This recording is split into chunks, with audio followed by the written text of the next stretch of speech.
there is a particular kind of grief that does not soften with time. It does not fade into the background of a life well lived or dissolve under the weight of new memories. It simply becomes part of the architecture of who you are, woven into every decision, every public statement, every quiet moment spent alone with the past.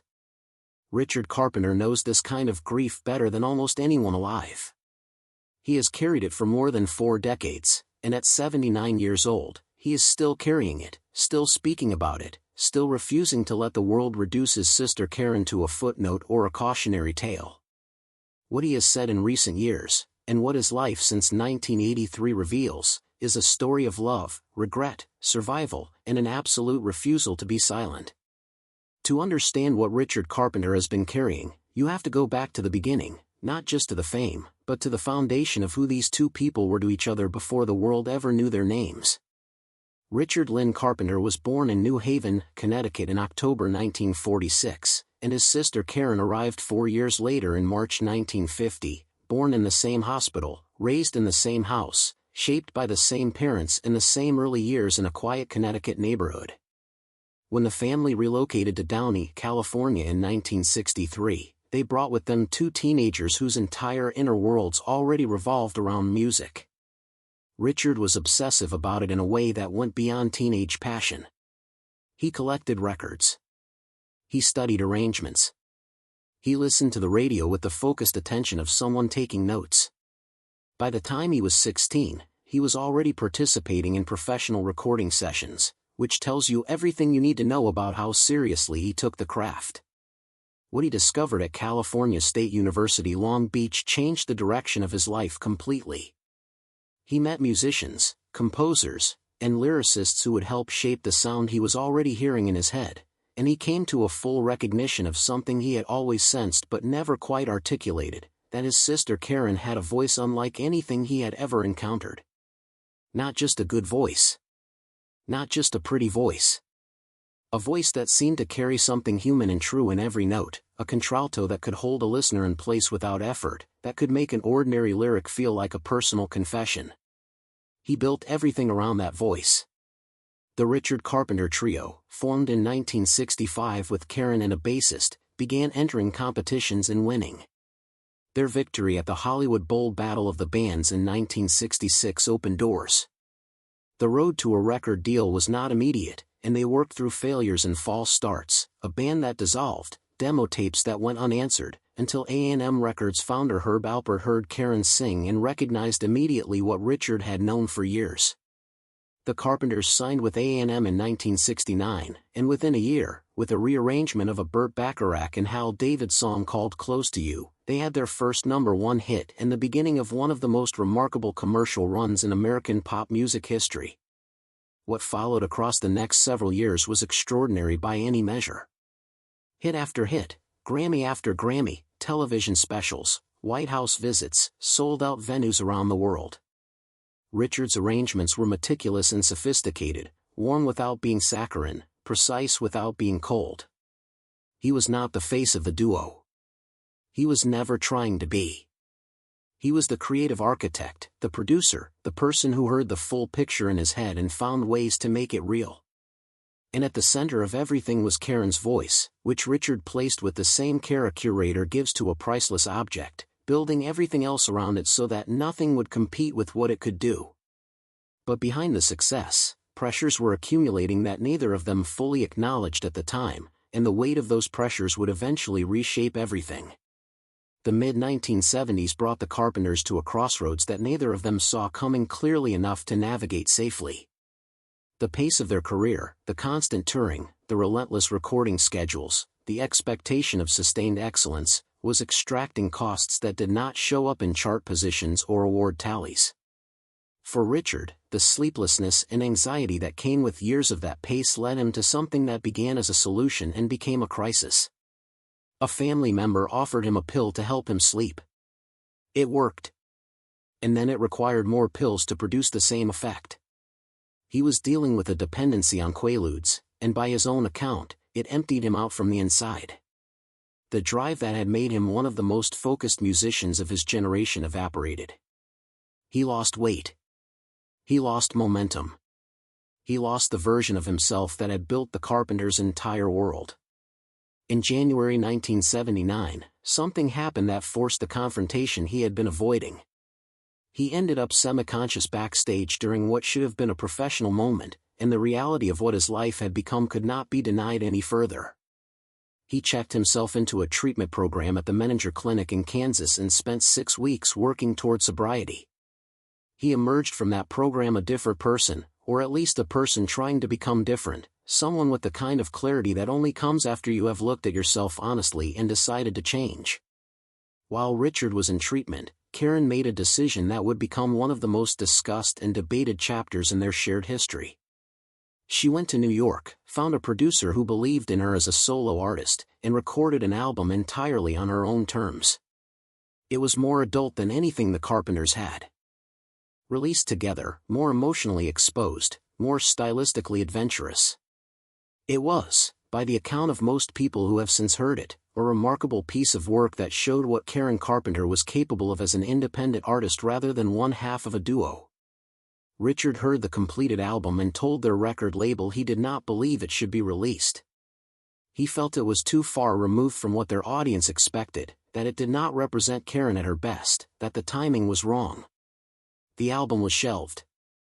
It remained unreleased for more than a decade after Karen's death. When it finally came out in 1996, music critics recognized it as one of the most significant recordings of her career, a fully formed artistic statement from a woman who never lived to see it reach the public. Richard has addressed this decision many times over the years, always with the same combination of explanation and accountability. He explains his reasoning honestly and does not pretend it was simple or purely selfish. But he also acknowledges that Karen was hurt by it, that the decision created a distance between them at a time when she needed something very different from him. He has said that she was his best friend, not just his sister, not just his collaborator, but the person who understood him most completely. And yet this professional choice, made by someone who believed he knew best, cost them something neither of them ever fully recovered before she died. That is the kind of weight that does not lift cleanly. It is not a mistake you can undo or adequately apologize for. It lives in the space between what you knew about someone and what you failed to do with that knowledge. The last year of Karen Carpenter's life was a story of genuine effort and devastating outcome. She spent most of 1982 in New York working with a therapist who specialized in eating disorders and was considered a pioneer in the field at the time. She invested everything in that process, financially and emotionally, submitting herself to an approach that was confrontational by design, intended to force a recognition of how serious her condition had become.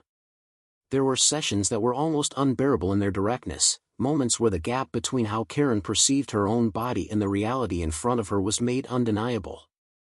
In the autumn of that year, complications sent her to a hospital. She recovered enough to be discharged by Thanksgiving. She seemed to be improving. She declared herself better, ended her treatment contrary to her therapist's advice, and returned to California with what appeared to be cautious optimism from everyone around her.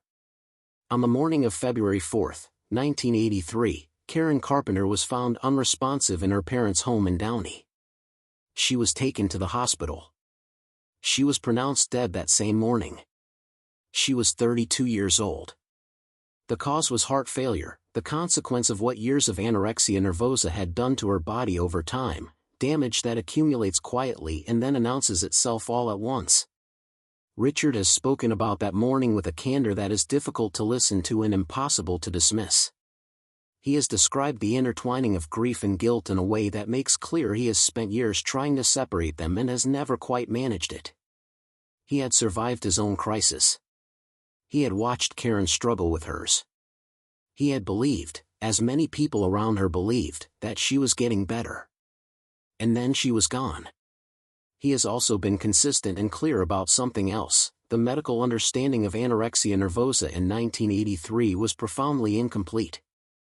The word itself was so new to most people that those who encountered it for the first time struggled to pronounce it, let alone treat it effectively. The protocols that existed were inadequate, the knowledge was fragmentary, and even well-intentioned professionals were sometimes doing harm without understanding what they were doing. Richard has said this not to shift blame from himself but because he believes Karen's story deserves to be understood in its full complexity, not reduced to a simple narrative of personal failure or self-destruction. She was fighting something that the world around her did not yet know how to fight alongside her. What Karen's death set in motion was something she never intended and could not have anticipated. The coverage of her story introduced millions of people to a disorder they had never heard described with any accuracy. It prompted research, education, and the development of treatment approaches that had not existed before. In one of the most heartbreaking paradoxes imaginable, her death created a public understanding that might have saved her life if it had existed a decade earlier. Carpenter did not retreat after 1983. He did not disappear into private grief and leave the music behind. He married in 1984 and built a family, 5 children, in the same city where he and Karen had grown up and become famous together. He released his own solo album several years after her death, not as a continuation of what they had made together but as a separate expression of who he was as a musician. He worked on posthumous Carpenter's compilations that kept Karen's voice reaching new listeners in every decade that followed. In 1994, a performing arts center opened at California State University Long Beach, the school where both siblings had once studied, bearing both their names. It became a venue and a memorial at once, a physical acknowledgement that what they built together was worth honoring permanently. Richard performed there as recently as April 2025, one of his most recent public appearances, still connecting his presence to the space that carries her name alongside his. In 2021, he co-authored a comprehensive musical biography of the Carpenters, built on hundreds of hours of interviews conducted over the course of its development. The book focused deliberately on the music rather than the personal tragedy, a choice. Richard explained directly, he wanted people to engage with what he and Karen actually created together, not to approach their story only through the lens of what was lost. He wanted the work to stand on its own terms, separate from grief, recognized for what it actually was. On what would have been Karen's 76th birthday in March 2026, Richard posted a tribute that circulated widely, a statement about her voice, her ability to inhabit any song from any era and make it feel like something personal and true, ending with the declaration that there will never be another Karen. He did not qualify it or walk it back. He said it plainly, as a man who spent his entire professional life working with one of the most gifted singers of the 20th century and never lost his understanding of what made her singular. There is something worth sitting with in the image of a 79-year-old man still posting tributes on the birthday of a sister who died at 32. Something in that gesture that goes beyond public relations or legacy management or any of the professional calculations that public figures sometimes make. Richard Carpenter has had more than 4 decades to stop talking about Karen, to let the compilations sell themselves, to let the music exist without his ongoing testimony. He has not done that.